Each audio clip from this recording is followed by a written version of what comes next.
Silakan dinikmati. Ada kejutan lain soalnya. Kan lagi berkomunikasi. Nah, ada Prof. Henry. Apa kabar? Pak. Baik, sehat-sehat ya. Oh ya Pak, silakan.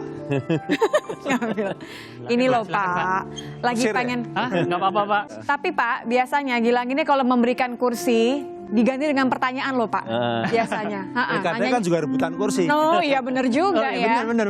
Benar juga. Saya bagian dari yang rebut. Bagian dari perebutan kursi ya. Tapi tadi Gilang biasanya ada ini loh, pertanyaan-pertanyaan sebagai ini loh, sebagai SJW. Waduh. Enggak ya? Iya. Sebagai perwakilan netizen gitu kan. Ini Pak, ini kan mumpung Kominfo. Saya penasaran nih Pak, tadi kan Pak Arief udah ngasih tahu soal teknis pilkada tuh. Kalau dilakukan seperti biasa kita datang ke TPS. Ada kemungkinan nggak Pak dibikin pilkada tuh online? Justru ini. Kayak sekolah. Justru begini, ini sebenarnya yang namanya teknologi itu kan sangat memungkinkan. Tapi yang menghambat itu kan persepsi dan kultur masyarakat, termasuk juga kultur para elit. Yang tidak siap dengan digital dengan perubahan digital perubahan digital ya. Yang sifatnya seperti itu. Karena apa? Karena banyak orang itu melihat bahwa yang namanya sesuatu itu harus terlihat. Ada yang tangible gitu ya. Ada fisiknya. Mereka gitu, baru percaya kalau ada fisiknya, ada kertasnya dan sebagainya. Padahal di dunia digital itu jauh lebih aman dan lebih, kalau ada penyimpangan itu pasti akan ketahuan karena ada log-lognya semua. Semua ada lognya, ada jejak digitalnya. Termasuk yang dukung juga nggak ketahuan siapa ada apa enggak ya Pak orangnya sebenarnya ya. Ini gara-gara COVID kan semuanya sekarang sudah mulai terbiasa dengan digital. Mak-mak aja ketemu sama teman-temannya pakai Zoom. Betul. Gitu kan? Arisan Zoom. Sama Pak Arief juga Zoom nih kita hari ini ya. Ini saatnya kita menunjukkan kepada semua pihak bahwa ke depan apakah itu pemilu, apakah itu pilkada, sudah saatnya menggunakan teknologi digital. Dan Kominfo mulai tahun 2023 insya Allah seluruh Indonesia akan siap.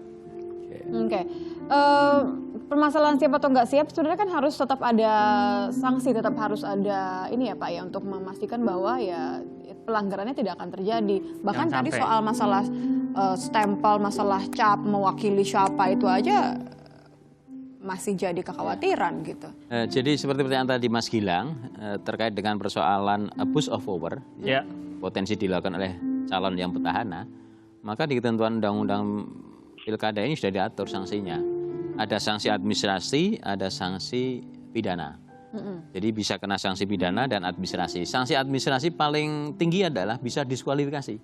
Wah, manakala terpenuhi unsur-unsur pelanggaran itu. Jadi di undang-undang diatur gubernur, bupati, wali kota dilarang membuat kebijakan, tindakan yang menguntungkan salah satu pasangan calon itu. Itu bisa kena pidana dan bisa kena sanksi administrasi diskualifikasi. Dan correct me if I'm wrong, kalau tidak salah ini hampir 80% lebih calonnya adalah petahana. Ya dari 270 daerah ini, data kami yang berpotensi menjadi calon petahana sekitar ada 200-an lebih. Ada 214 atau 220. Ya, saya kira ini yang harus hati-hati. Hati-hatinya kenapa Pak? Karena diuntungkan. Petahana untuk tidak menyalahgunakan kewenangannya. Kita harus fair dalam berpolitik, dalam berpilkada. Saya kira masyarakat juga sudah cerdas dan pintar. Jadi ya kompetisi yang sehat, adu visi dan misi bagi yang petahana maupun bagi yang pendatang baru. Gitu. Ada ruang-ruang kampanye, silakan kampanye digunakan. Apakah nanti kampanye mau pakai media daring semuanya? Ya, seperti tadi yang Prof bilang ya. Aturan lebih lanjut dari KPU. Tapi sementara ini memang KPU masih membuka ruang kampanye-kampanye masih yang konvensional di samping yang daring itu masih dibuka. Yang konvensional masih dibuka. Tentu yang konvensional masih dibuka dengan mekanisme protokol COVID harus diterapkan. Batasan peserta dan sebagainya. Jaga jarak, pakai masker. Tetap akan menjadi ini. Tetap menjadi tantangan ya Pak ya? Iya. Ini menjadi berat, kan begini. Dulu kalau namanya pilkada atau pemilu, itu kerjaan kita semua, KPU, Bawas, maupun juga pemerintah adalah menyampaikan yang namanya voters education, ya, pendidikan pada pemilih tentang makna demokrasi dan sebagainya. Yang kedua adalah electorate information, yaitu gimana memilihnya, gimana ngitungnya, gitu kan. Sekarang tambah lagi yang terkait dengan health literacy, karena kita terkait dengan pandemik, kan? Jadi Bawaslu tugasnya tambah, tugasnya tambah, mengawasi elektoral dan non elektoral. KPU juga tugasnya tambah. Pak Arief makin pusing ya. Mudah-mudahan gajinya tambah. Sama kalau gitu ya. Dan juga definisi aman di pilkada sekarang tentunya akan berbeda dengan definisi amannya itu dulu. Kalau pilkada atau pemilu yang lalu, definisi aman kan yang penting jangan ada gangguan pada saat pelaksanaan setiap proses pilkada, itu dikatakan aman. Tetapi sekarang amannya itu nambah, Pak. Jangan sampai ada klaster baru. Sampai ada klaster baru. Jadi amannya aman dari sisi stabilitas keamanan. Nah, makanya lalu komunikasinya juga tambah dari sisi kesehatan. Pak Imran ngomongin jangan sampai ada klaster baru. Tadi saya ngintip Pak Arief langsung menelan lu dari kayaknya gitu ya Pak. Ya, tanggung jawab besar banget nih Pak. Pundak kiri kanan kalau bisa minjem pundak orang lain juga nih Pak. Tapi gimana lagi-lagi saya balikin lagi nih ke Pak Arief gitu. PR-nya KPU pasti nambah. Versi amannya aja Kemendagri udah bilang nih versi amannya beda loh Pak Arief. Iya. Dulu kan orang bicara pemilihan kepala daerah itu harus aman, itu salah satu ukurannya adalah tidak ada konflik. Ya, tidak ada konflik. Kalau sekarang aman itu sebagaimana saya sebutkan tadi ditambahkan dengan 2, sehat dan selamat. Itulah mengapa KPU mengajukan tambahan anggaran untuk mendukung kesehatan. Itu membeli vitamin, melakukan tes, ya, ada rapid test, ada swab test, kemudian selamat. Selamat itu ya harus pakai masker, pakai face shield, hand sanitizer, sarung tangan. Jadi 2 hal ini kemudian saya selalu tekankan agar diimplementasikan di setiap tahapan. KPU sekarang sedang menyiapkan e-rekap. Nah, Prof. Henry mungkin, Prof. Henry ini guru saya, jadi saya nggak boleh bicara banyak-banyak kalau soal teknologi. Gitu ya. Jadi Prof. Henry mungkin nanti bisa mendorong di dalam regulasi itu agar dibunyikan secara jelas, secara eksplisit, diperkenankan menggunakan e-rekap untuk menjadi data resmi penetapan hasil pemilu. Oke. Nah, sampai dengan hari ini, Undang-Undang Pemilu ya, Undang-Undang Pemilu itu menyatakan hasil penetapan hasil pemilu itu berdasarkan rekap data manual yang dibikin berita acara di tiap level begitu. Tetapi untuk pemilihan kepala daerah dia disebut agak longgar. Jadi KPU dapat menggunakan teknologi informasi dalam menjalankan pemilihan kepala daerah. Nah, ruang inilah sebetulnya yang kita masuk agar dimulai dari Pilkada 2020 sudah bisa digunakan e-rekap. Jadi nanti begitu teman-teman di TPS selesai melakukan penghitungan, mencatat di dalam formulir C1 plano yang besar itu di-capture, lalu dikirim ke pusat data. Nah, data itulah yang kemudian digunakan untuk menjadi bahan menetapkan di kecamatan, menetapkan di kabupaten, karena data itu bisa langsung terurai di tiap level.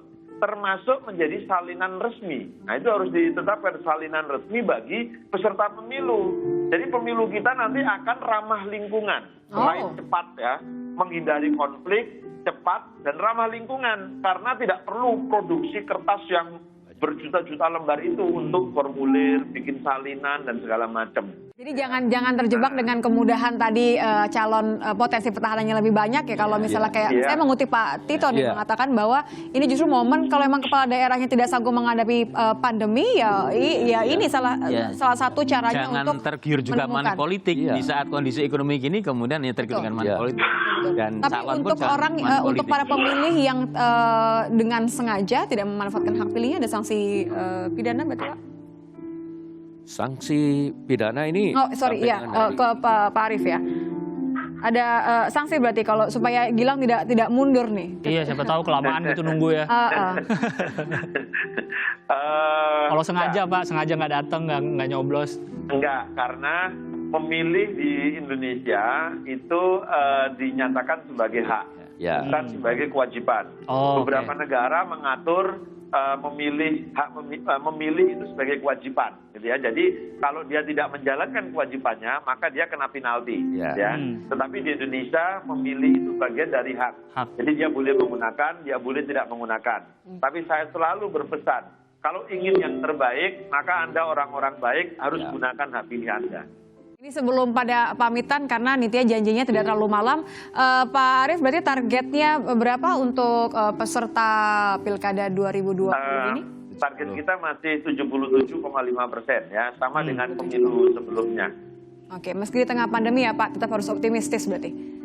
Iya. Loh, jangan-jangan di tengah pandemi ini semua orang ingin membuktikan, penyelenggara pemilu ingin membuktikan kami bisa membuat fondasi penyelenggaraan pemilu di tengah pandemi. Jadi suatu saat negeri ini menghadapi pandemi atau bencana semacam ini kita sudah siap. Jangan-jangan pemilihnya, pesertanya juga ingin membuktikan bahwa di tengah pandemi kami bisa memilih pemimpin yang terbaik. Nah, metode baru gitu ya. Saya mau tanya metode baru sama Prof. Tapi jangan pergi dulu ya Prof ya. Kalau yang 3 ini kayaknya udah mesti sibuk, udah mesti melanjutkan kegiatan lagi.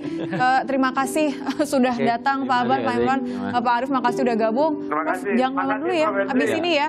Terima kasih Pak Arief. Terus jaga kesehatan untuk menjaga bagaimana pesta demokrasi kita nanti berjalan dengan baik. Saya tunggu janjinya tadi ramah lingkungan dan recap tadi ya, kayak gitu ya. Terima kasih sekali lagi Pak Imran, terima kasih Pak Aban, terima kasih. Infrastrukturnya sudah ada, begitu. Teknologinya sebenarnya juga ada. Belum kan kultur tadi. Betul. Kultur kepercayaan. Kepercayaan. Karena problem utama negeri ini adalah mengenai trust.